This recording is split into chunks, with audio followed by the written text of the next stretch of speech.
Propaganda है, आप उसका शिकार हो गए। हजरत उस्मान गनी भी शिकार हुए। 3 चीजों का गलबा था, जाग रहे हैं आप लोग। एक सखावत बड़ी थी हजरत उस्मान की तबीयत में, और दूसरी नरमी बड़ी थी, तीसरी हया बड़ी थी। गलबा रहा, गलबा।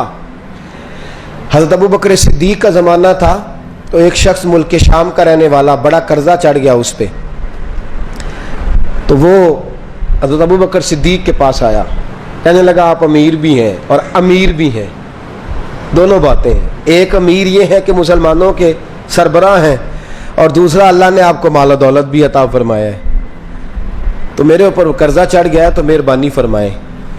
वो कहता है हजरत सिद्दीक अकबर ने मेरा हाथ पकड़ा, घर के अंदर ले गए। बाहर से दरवाज़ा बड़ा आला था, लेकिन घर के अंदर गया तो चारपाई भी कोई नहीं थी, खजूर की चटाइयाँ बिछी हुई थी, खजूर की छाल की, और वो भी फटी हुई। फरमाते सैयदना सिद्दीक अकबर ने बिठा लिया मुझे, और मुझे कहने लगे यार तुझे एक अजीब बात ना बताऊं? क्या बताइए?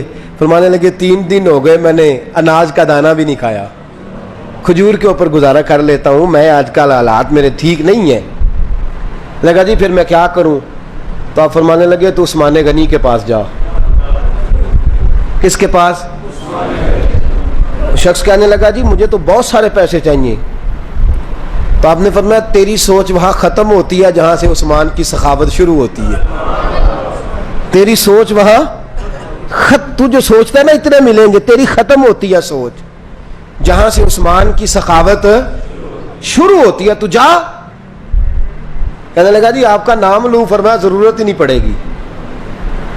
कहा जी मैं जिक्र करूँगा कि मुझे अमीरुल मोमिनीन ने भेजा है। फरमाया ज़रूरत है, सिर्फ इतना तू जाके बताना कि मैं मकरूज हूँ और रसूलुल्लाह का नौकर हूँ सल्लल्लाहु अलैहि, इतना बताना कि मुसलमान हूँ, मुस्तफ़ा का गुलाम, बस, और किसी इजाफे की ज़रूरत। कहा जी वो दलील मांगेंगे। फरमाया उस्मान खैरात करते तफ्तीशें नहीं करता, उस्मान अल्लाह की राह में देते हुए तफ्तीशें 10 रुपये देना और 100 बात सुनाना फकीर को, तुक तो नहीं ना, 10 रुपये और 100 किस्म के ताने ना दे तू मियाँ, चशम पोशी कर जा। तुझे किसने इजाजत दी है टटोलने की, फोलने की और क्रोधने की? ये हाल अगर तेरे साथ किया जाए, रब अगर तुझे टटोल के दे तो तेरा क्या बने? रब करीम अगर तुझे टटोल के दे के पहले बता नमाजें कितनी पड़ी हैं, सवेरे उठता है कि नहीं, तो तेरा क्या हाल होगा? तू टटोलता फिरता है 10 रुपए देने के लिए। हजरत उस्मान गनी की आदत नहीं। वो शख्स कहता है मैं चला गया, पूछता पुछाता दरवाजे पे पहुंचा, दरवाजे पे दस्तक दी तो हजरत उस्मान गनी के अंदर से बोलने की आवाज़ है, अपने बच्चों को डांट रहे हैं। कहते हैं ओ यार तुम लोग शहद के अंदर, दूध के अंदर शहद मिला के पीते हो, खर्चा थोड़ा कम करो, इतना खर्चा तुमने बढ़ा दिया है।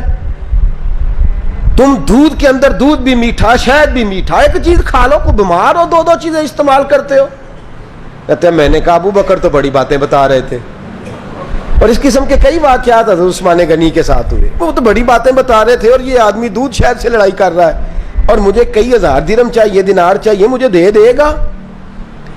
फरमाते हैं अब वो डांट के बाहर आए, मैं दरवाजे पे था, आते ही कहने लगे मैं आया ना तो जब मैंने अस्सलामु अलैकुम कहा तो वो समझ गए मैं मुसलमान हूँ। कहते हैं वालेकुम कहा तो पहला जुमला उन्होंने जो बोला वो उनके बड़ेपन का मुजाहरा था। कहने लगे बच्चों को एक बात समझानी थी, आने में मुझे 1.5-2 मिनट लग गए, तू दरवाजे पे खड़ा रहा, मुझे माफ कर देना। बड़े लोगों की बड़ी बातें, बड़े लोगों की बड़ी बातें, इतना बड़ा कद है उतना बड़ा इखलाक है। कहने लगे तुझे एक बात बच्चों से करने लग गया था, तुझे इंतजार करना पड़ा, जरा दरगुजर करना। कहते हैं फिर उन्होंने दरवाजा खोला, जो उस वक़्त उनका माहौल था हवेली का, ड्राइंग रूम का, जो भी, मुझे बिठाया। कहते हैं मेरे लिए जो पहली चीज़ आई वो दूध के अंदर शहद डाल के वो लाए। कहते हैं मेरे दिल में ख्याल आया घर में झगड़ा कर रहे थे, मुझे पिलाया, उसके बाद खजूरों का हलवा आ गया। कहते हैं मैंने कहा बच्चों को कह रहे थे एक मीठी चीज़ इस्तेमाल करो, मेरे लिए 3-3 आ गई है, 3-3 आ गई, अजीब शख्स है। कहते हैं मैं, लेकिन अभी मेरा तसव्वुर जमा नहीं, मैंने कहा इतना तगड़ा नहीं जितना हज़रत अबू बकर ने बताया है। कहते हैं खिला पिला के ना फिर पूछने लगे कैसे आए हो, कैसे आए हो? तो कहते हैं मैंने कहा कि जनाब मैं मजबूर हूँ آج بہت سارے لوگ ہیں نا جن کے پاس کسی کی بات سننے کا ٹائم ہی نہیں, کہتے موٹی موٹی بات کریں, آخری آخری. حضرت عثمان غنی پوری کھلا پلا کے کہنے لگے کیسے آنا ہوا؟ کہتے میں نے کہا جی میں مسلمان ہوں, ملک کے شام کے مضافات کے ایک گاؤں کا رہنے والا ہوں. کچھ کاروباری مشکلات آئیں تو میں مقروض ہو گیا, میرے اوپر قرضہ ہے, مجھے کچھ پیسوں کی حاجت ہے. فرمانے لگے میں نے کچھ پیسے کہا, انہوں نے ایک آواز دی تو ان کا غلام آیا ایک اونٹ کے اوپر لدا ہوا سامان لے کے. کس کے اوپر؟ اونٹ کے اوپر. کہتا ہے مجھے 3000 اشرفیوں کی ضرورت تھی, میں نے بتایا نہیں 3000 چاہیے. اونٹ آیا تو حضرت عثمان غنی کہنے لگے اس اونٹ پر تیرے لیے, تیرے گھر والوں کے لیے میں نے کپڑے بھی رکھوا دیے, کھانا بھی رکھوا دیا اور 6000 اشرفیاں بھی رکھوا دیے. تو پیدل آیا ہے تو اب اونٹ لے کے جا. کہتے میں نے کہا حضور اونٹ واپس کون کرنے آئے گا؟ کہنے لگے واپس کرنے کے لیے دیا ہی نہیں تو تحفہ ہے, تو لے جا. کہتے ہیں میں کہاں سے چلا تھا ڈھونڈتا اور مدینے میں آیا, اور جب مدینے میں آیا تو پھر اللہ نے جھولی بھر کے عطا فرمایا. کہتے ہیں میری آنکھوں میں آنسو آ گئے اور میں نے کہا حضور آپ نے تو میری ضرورت سے کہیں بڑھ کے نواز دیا ہے, مجھے معاف کیجئے گا, میں سوچ رہا تھا کہ دودھ شاید پہ گھر میں لڑائی ہو رہی ہے.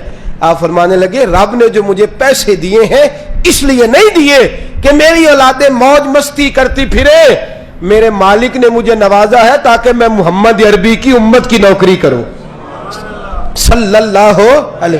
یہ سخاوت کا حال. فرماتے میں نے نہیں بتایا کہ مجھے سیدنا صدیق اکبر نے بھیجا ہے. فرماتے میں دروازے تک گیا تو میں نے کہا شکریہ, جزاک اللہ, آپ کی مہربانی. تو مسکرا کے فرمانے لگے میرا شکریہ ادا نہ کر, ابو بکر صدیق کا کر. میرا نہ شکریہ ادا کر, شکریہ ابو بکر صدیق کا جس نے تجھے یہ رستہ دکھایا ہے. فرماتے میں نے کہا حضور آپ فرمایا جاؤ جاؤ جاؤ تمہارا کام ہو گیا نا, تفصیلات میں نہ جاؤ. یہ شان سخاوت سیدنا عثمان غنی رضی اللہ تعالیٰ عنہ کی, اور میں بیان کر چکا.